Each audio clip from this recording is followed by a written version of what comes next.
thank you everybody for coming. I appreciate it, and I started off with some delicious frittata and a beautiful setup over there, and started me thinking a little bit. I guess Andrew, you prepared that frittata for us this morning. Thank you very much. How long did that take you, out of curiosity? We began at 5:30 and had everything set up by 7 a.m. Very good, very good. Well, it looks gorgeous. Everything was in its exact spot. It made me start to think about, when we do caterings on a grander scale, everything that goes into it. All the food prep and then the exact setup for the buffet table and the centerpieces and forks and knives in the exact space and everything that goes into it. And then once you get everything up there, the perfect timing and make sure everything is exactly right. Then you get the wait staff, and they have to be in the perfect spot, and so everything that goes into it. But yet, when we're successful, it's like they don't even notice us. That's what makes us successful. We're kind of like music in the background. They don't. We're just there, and everything is gorgeous. Everything feels right, but we're not noticeable. Today, we're going to be learning about food safety and facility upkeep. That's what the training is for today. And that analogy of music in the background, that is very similar, even on a grander scale, of what we're looking for in food safety and facility upkeep. If we're doing our job and we're doing it right, no one's going to know what we're doing to make that happen. So we're going to learn a little bit about today, what it takes to make that happen. We take pride in serving safe food to our guests. They won't likely notice the attention, as I mentioned. We all share in the responsibilities of making sure the foods we prepare are safe and the facilities are in good upkeep for our customers. Bruce is going to tell you all about how to make that happen. He's our risk and compliance officer, and he'll be facilitating the training class today.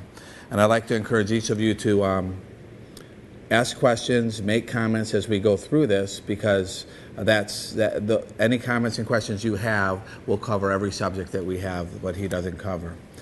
So I'll take this opportunity to turn it over to Bruce, and he can tell us how we're going to make all our facilities the best kept in Texas. Good morning. I'm Bruce Moylan. I am the Risk and Compliance Manager for ECI.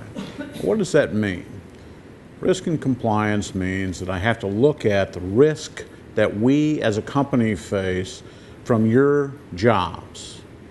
It also looks at the risk that you yourselves are faced with on a day-to-day basis, making sure that you're safe in your work environment. Also, from a legal standpoint, looking at risk. Compliance can mean a lot of things. It can mean compliance with state rules and regulations. It can mean compliance with the contract that we have with our clients. It can also mean compliance with federal rules and regulations. So I have a lot of hats to wear. I look at a lot of resources that are available to me, and I look to you because you should be experts of your individual facilities. But specifically today, we're going to talk about our adherence to the rules and regulations when it comes to food safety, to preventing foodborne illness. And importantly, how to maintain our facilities so that our client knows that we respect their facilities, and more importantly, that we're protecting their dollars. But there's guidelines that we as managers, that we as employees of a food service company have to follow. The guidelines have to do with the process itself that we use to prepare foods, to hold foods, to look at the times and temperatures. And quite frankly, it's something that's called Hazard Analysis Critical Control Points, or HACCP. It starts at the back door and it moves forward. And where does it end? It ends at the front of the house with the customer eating that food and going home for 2 hours afterward to see if they're going to have foodborne illness. I have never had a case of foodborne illness in a kitchen that I've run, and I hope that none of our kitchens ever do, because all it takes is one case to destroy a company and to financially hurt you as an individual as well as the company. and that's why we're here today.